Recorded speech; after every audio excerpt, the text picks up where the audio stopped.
యెషయా గ్రంథము 19వ అధ్యాయం 22వ వచనం. 22వ వచనంలో యెహోవా వారిని కొట్టును అని చెప్పాడు. దేవుడు వారిని కొట్టును, ప్రభువు వారిని కొట్టును అని చెప్పలేదు. యెహోవా వారిని కొట్టును అన్నాడు.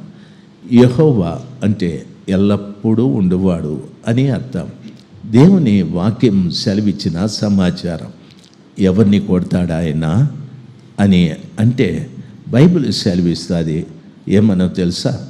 స్వస్థపరచవలెనని ఐగుప్తీయులను కొట్టును అని చెప్పాడు. ఐగుప్తీయులు మీరు బాగా ఎరుగుదురు. ఐగుప్తీయులు అంటూనే ఇజ్రాయేలు ప్రజలకు బద్ధ శత్రువులని అర్థం. ఐగుప్తీయుల ఆరాధన కూడా చాలా భయంకరమైంది. వారు సూర్య దేవతని ప్రార్థించేటటువంటి వారు. ఐగుప్తీయుల జీవితంలో ఇజ్రాయేలు ప్రజల్ని బానిసలుగా చేసుకొని బ్రతికారు. ఇజ్రాయేలు ప్రజలు దేవుని సొంత ఆస్తి, వారైన స్వాస్థ్యం. ప్రభువే ఈ రీతిగా చెప్పాడు, ఈ ప్రజలు నా సొత్తు అయి ఉన్నారు, నా స్వాస్థ్యం వేరు, నేను వారి దేవుడను అని చెప్పాడు. ప్రభు అంత స్పష్టంగా భూమి మీద ఉన్న ఏ ప్రజల్ని గూర్చి ఆ రీతిగా ఆయన మాట్లాడలేదు. ఇజ్రాయేలీలను గూర్చి ఆయన ఆ రీతిగా మాట్లాడాడు. ఎంత గొప్ప భాగ్యమో చూడు. అయితే మన విషయంలో కూడా దేవుడు ఆ గొప్ప కార్యాన్ని చేశాడు. మనము ఒకప్పుడు నిర్దేవుళ్ళం, దేవుడు లేకుండా తిరిగిన వారం. దేవుడు ఎవరని చెట్టు, పుట్ట, ప్రాకే పురుగు, చతుష్పాద జంతువులు, భూమిలో కనిపించే పదార్థాలు, సూర్యుడు, చంద్రుడు, భూమి, నీరు, ఇవన్నీ దేవుడు అనుకొని మనం తిరిగాం. దేవుడు కాని వాటిని దేవుడు అనుకొని తిరిగి వాటికి నమస్కరించాం, వాటిని పూజించాం. అయితే ప్రభుని సమీపించిన తరువాత ప్రభులు వారు నిర్దేవుళ్ళైన మనల్ని ప్రేమించి మన మీద ఉన్న కల్మషమంతా కడిగి ఇజ్రాయేలు ప్రజలతో సహపౌరసత్వం కలిగి ఉండటానికి ప్రభు సహాయం చేశాడు. ఇప్పుడు మనము ఇజ్రాయేలీయులు ఎంతో, మనము కూడా అంతే. దేవుడు మన పట్ల అంత ఉన్నతమైన ఉద్దేశాన్ని కలిగి ఉన్నాడు. ఆ రీతిగా ప్రభులు వారు అంటారు, చూడండి, వారు యెహోవా వైపు తిరుగగా స్వస్థపరచవలెనని ఐగుప్తీయులను కొట్టును. యెహోవా వారిని కొట్టును, స్వస్థపరచవలెనని ఐగుప్తీయులను కొట్టును అని చెప్పాడు. ఐగుప్తీయుల ద్వారా ఇజ్రాయేలీలు ఒక్కరోజు కూడా సంతోషంగా లేరు. ఐగుప్తీయుల ద్వారా ఇజ్రాయేలీలు కనీసం మనసారా పట్టెడు అన్నము తిన్నది లేదు. ఐగుప్తులో ఇజ్రాయేలీలు ఉన్నంత వరకు వారికి స్వేచ్ఛ లేదు, స్వాతంత్ర్యం లేదు. వారికి ముద్ర వేయబడ్డది, వారు బానిసలని.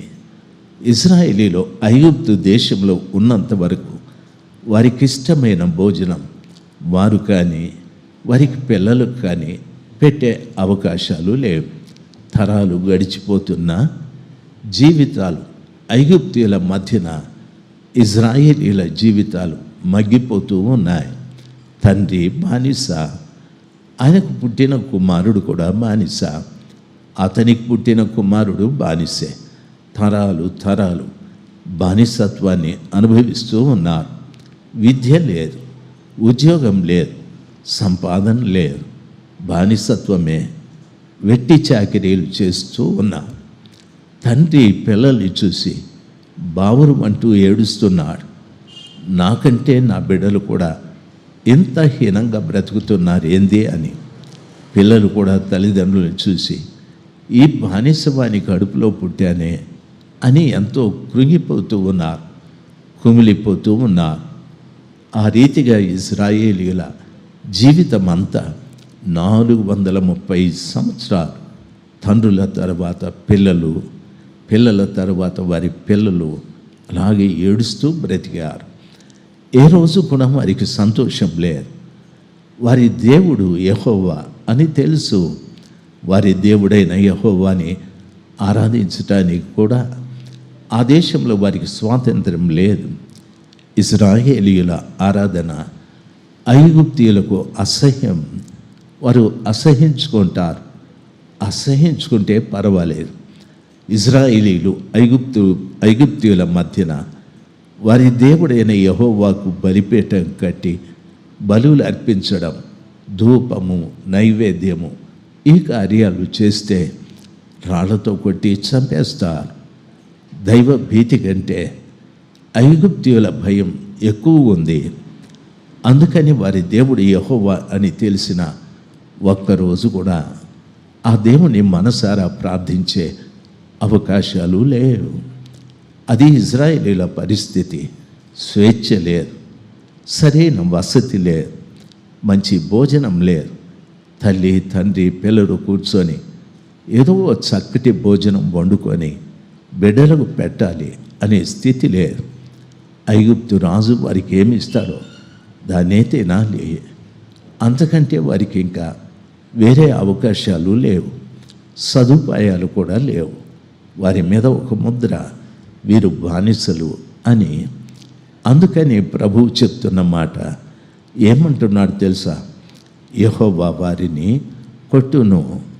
ఇశ్రాయేలీయులకు ప్రతిరూపంగా ఉన్న మన మీద కూడా సాతానుడు మనల్ని బానిసలుగా చేసుకొని ఎన్నో రకాలైన కష్టాలు, నష్టాలు, ఇరుకులు, ఇబ్బందులు, నెమ్మది లేని తనము, అనారోగ్యము, ఆర్థిక ఇబ్బంది ఇవన్నీ మన చుట్టూ కనిపిస్తూ ఉన్నాయి.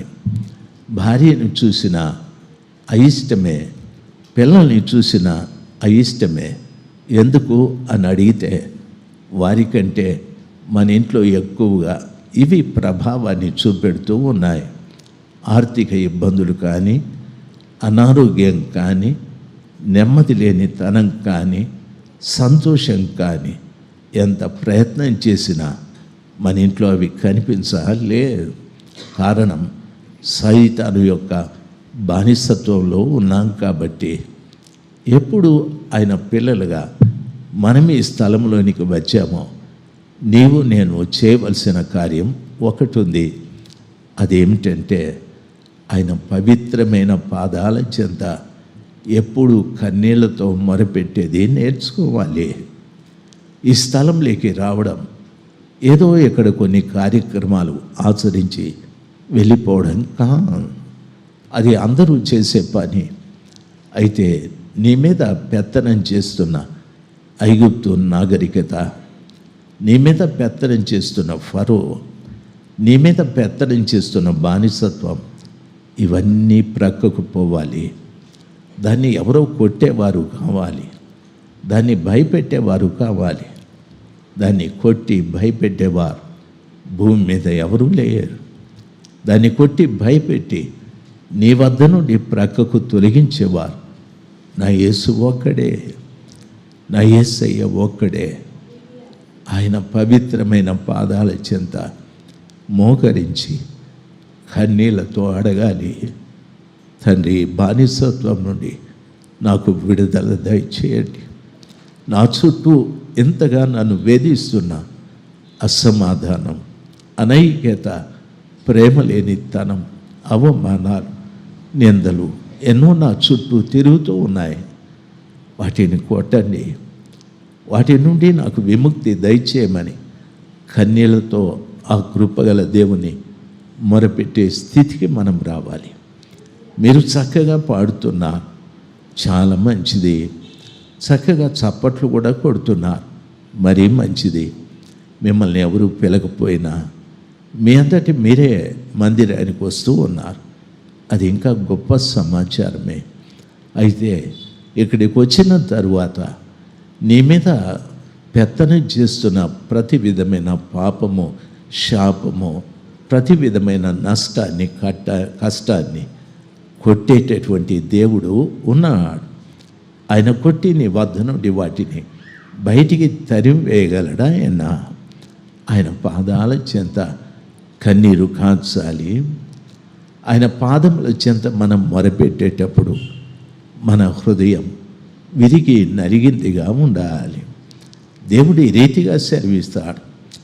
ఆ దినమున మన పితరులలో దేవుని యొక్క ప్రేమ సంపాదించుకోవటానికి, దేవుని యొక్క కనికరాన్ని సంపాదించుకోవటానికి వారు పాపాన్ని విడిచిపెట్టి దేవునికి మొరపెట్టేవారు.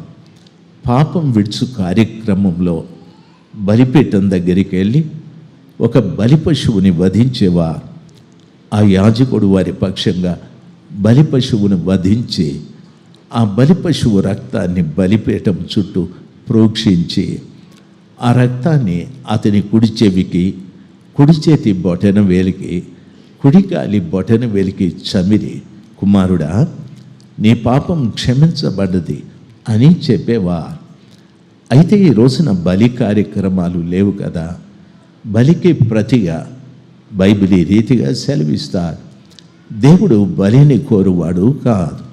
విరిగి నలిగిన మనస్సే ఆయనకిష్టమైన బలి అని చెప్తాడు. విరిగి నలిగిన హృదయాన్ని ఆయన అలక్ష్యము చేయడు అని చెప్తాడు. దేవుని పాదాల చెంతకు వచ్చిన తరువాత పాడడం కాదు ప్రాముఖ్యం, నాలాగా ప్రసంగించడం కూడా కాదు ప్రాముఖ్యం, మీలాగా భక్తితో కూర్చొని మాటలు వినడం కూడా ప్రాముఖ్యమైంది ఏమీ కాదు. ప్రాముఖ్యమైంది ఆయన ఎదుట మనల్ని మనము బలిగా అవ్వాలి, మార్చుకోవాలి. మన హృదయం, మన మనసు విరిగి నలిగిందిగా మారాలి. అది దేవునికి ఇష్టమైన బలి. కన్నీళ్లు కారుస్తూ ఆయన పవిత్రమైన పాదాల్ని కడిగి ఆ సర్వశక్తిమంతుడైన దేవుని పాదాల్ని తుడిచే మనుషులుగా నేను మారాలి, మీరు మారాలి. అప్పుడు కానీ ప్రభు యొక్క దయ, ప్రభు యొక్క కనికరం నా దాకా రాదు, నా కుటుంబంలోకి రాదు. వచ్చి వెళ్ళినంత మాత్రాన ఒరిగేది ఏమీ లేదు. దయచేసి వచ్చిన ప్రతి బిడ్డ ఆయన పవిత్రమైన పాదాల చెంత యాగమైపోవాలి, బలిగా మారిపోవాలి. ఆ కార్యం నువ్వు చేసినప్పుడే ప్రభు నీ పక్షాన నిలబడతాడు. యెహోవా వారిని కొట్టును, యెహోవా ఐగుప్తీయులను కొట్టును అని చెప్పాడు. ఎందుకు కొడుతున్నావు ప్రభువా అంటే నిన్ను స్వస్థపరచటానికి. నీలో స్వస్థత లేదు, మానసికంగా బలహీనంగా ఉంటున్నావు, ఆత్మీయంగా కూడా బలహీనంగా ఉంటావు, శారీరకంగా కూడా బలహీనుడివే. వీటికి కారణం ఐగుప్తీయుడే. అందుకని ప్రభు పాదాల చెంత మగబిడ్డలు కానీ ఆడబిడ్డలు కానీ కన్నీళ్లతో ఆయన మొరపెట్టేది నేర్చుకోవాలి. ఆయన సన్నిధానంలో సిగ్గుపడాల్సిన పరిస్థితి లేదు. ఆయన సన్నిధానంలో నన్ను ఎవరో చూస్తారు, నేను ఇక్కడ ఏడవడం ఎలాగా, ప్రార్థించడం ఎలాగా అనేటటువంటి సంకోచం మంచిది కాదు. ఆ ఆలోచన నీలో కలిగించేది సాతానుడే. దయచేసి వాని ప్రక్కకు నెట్టి ఆయన పాదాల చెంత నిజమైన పశ్చాత్తాపంతో ప్రార్థించేది ప్రతి బిడ్డ నేర్చుకోవాలి. చిన్నవారు కానీ యవనస్తులు కానీ పెద్దలు కానీ. పాస్టర్ జోసెఫ్ అని ఒక ఆయన ఉండేవాడు, చాలా సన్నగా పొడవుగా ఉండేవాడు. నేను ఆయనకు ట్రాన్స్లేటర్గా వెళ్ళేవాడిని. ఆయన మాట్లాడుతూ చాలా చక్కటి సత్యాలు చెప్పేవాడు. ఒక రోజున యూత్ రిట్రీట్ జరిగారు. ఆ యూత్ రిట్రీట్లో చిన్నపిల్లలు పెద్దలు అందరూ కూడుకున్నారు. నేను నమ్ముతున్నా దరిదాపు 200 మందికి పైన ఉన్నారు అక్కడంతా. జోసెఫ్ గారు మాట్లాడుతూ వాక్యాన్ని చెప్తూ ఉంటే మీరు నమ్మండి, చిన్నపిల్లల నుండి యవనస్తులు కూడా భయంకరంగా ఏడ్చారు. ఆయన ఏం మాట్లాడుతున్నాడో అది నేను చెప్తూ ఉన్నాను. మనుషులకు దుఃఖాన్ని కలిగించే మాటలేవి మాట్లాడలే. ఏమో ఆయన చెప్పే ప్రతి మాట వ్యక్తులలో పనిచేస్తూ వచ్చారు. అందరూ ఏడుస్తున్నారు. ఆ కూడిక ముగిసిపోయారు. నేను గదిలోకి వెళ్ళి ఆయనతో అన్నాను, పాస్టర్ గారు మీరేదో చిన్న ఉపమానాలు చెప్పారు, మరి అంత ఏడుస్తున్నారు ఎందుకు అంటే, నాకంత అనుభవం లేదు. ఆయన చెప్పిన మాట, రాజశేఖర్ నేను అక్కడ నిలబడ్డాను, నువ్వు అక్కడ నిలబడ్డావు, నేనేదో చెప్తున్నాను, నీవు నాకు తర్జుమా చేస్తున్నావు. పనిచేసింది ఎవరో తెలుసా? పరిశుద్ధాత్మ దేవుడు. పనిచేసింది పరిశుద్ధాత్మ దేవుడు. నువ్వు నన్ను చూసుకుంటున్నావు, నా మాటలు వింటున్నావు. పనిచేసింది పరిశుద్ధాత్మ దేవుడని. నాకు కూడా ఆ మాట విని ఆ గదిలో చాలా ఏడుపు వచ్చారు. నేను ఎరగకపోయాను, నా ముందే పిల్లల మధ్యన పరిశుద్ధాత్మ దేవుడు పనిచేశాడే. ఆత్మ దేవుని యొక్క స్పర్శ, ఆత్మ దేవుని యొక్క అనుభూతి నాలో కలగలేదే అని చాలా ఏడ్చుకున్నాను. ఆయన గట్టిగా తన గుండెలకు హత్తుకొని, నో ప్రాబ్లం, రాబోయే రోజుల్లో దేవుడు నిన్ను వాడుకుంటాడు, ఇదే హృదయాన్ని కలిగి ఉండు అని చెప్పాడు. విరిగి నలిగిన హృదయాన్ని కలిగి ఉండు, దేవుడు నిన్ను వాడుకుంటాడని చెప్పాడు. అది వాస్తవమే. ఆ మాటలు నాకు చెప్పి దరిదాపు 30 సంవత్సరాల పైబడ్డది. దేవుని బిడ్డలు దేవుని వాక్యం సెలవిస్తారు. నీవు నమ్ముకున్న యేసయ్య ఆయన రక్షకుడే కాదు, విమోచకుడే కాదు, ప్రేమించేవాడే కాదు, క్షమించేవాడే కాదు, కొట్టువాడు కూడా. ఎవరిని అంటే నిన్ను బాధపెట్టే ప్రతి దానిని కొట్టేవాడు ఆయన. ఈ రోజున ఆయన నిన్ను బాధపెట్టే దానిని కొట్టడానికి ఆయన పాదాల చెంత కన్నీరు కార్చే బిడ్డగా ఉండాలి. చాలామంది వారి జీవితాలలో నేను స్థిరపడలేకపోయాను, నేను బలపడలేకపోయాను, నాకు మంచి భవిష్యత్తు లేదు, నాకు చక్కటి ఉద్యోగం కూడా లేదు, ఎన్నో చింతలు, ఎన్నో విచారాలు. మనము నమ్ముకున్న దేవుడు ప్రతి వారి విషయంలో అద్భుతాలు చేసే దేవుడు ఆయన. ప్రతి వారి విషయంలో, ఎవరి విషయంలో ప్రభువా అంటే ఆయన చెప్పే మాట, నేను అందరినీ లక్ష్య పెట్టను, కొందరిని లక్ష్య పెడతాను. అందరి మీద మనసు ఉండదు, కొందరి మీదే మనసు ఉంటుంది. ఎవరి మీద లక్ష్యం ఉంచుతావు అని అడిగితే, ఎవరు నా సన్నిధానంలో మోకరించి విరిగి నలిగిన మనసుతో, విరిగి నలిగిన హృదయంతో కన్నీళ్లు కారుస్తూ పశ్చాత్తాపడుతుంటారో వాళ్ళ మీద నా మనసు ఉంచుతాను అని ప్రభు చెప్పాడు.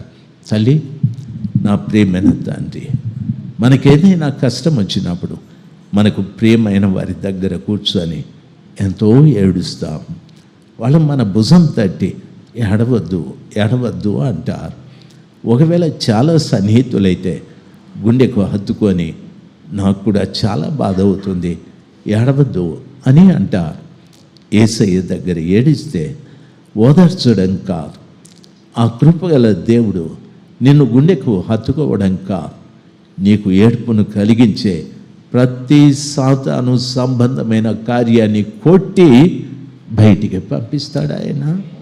ప్రతి సాతాను సంబంధమైన కార్యాన్ని కొట్టి బయటికి పంపిస్తాడు.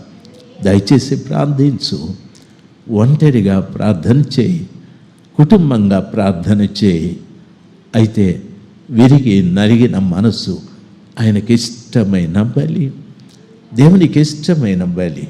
ఆ ఇష్టమైన కార్యాన్ని చేయటానికి నువ్వు ప్రయత్నము చేయాలి.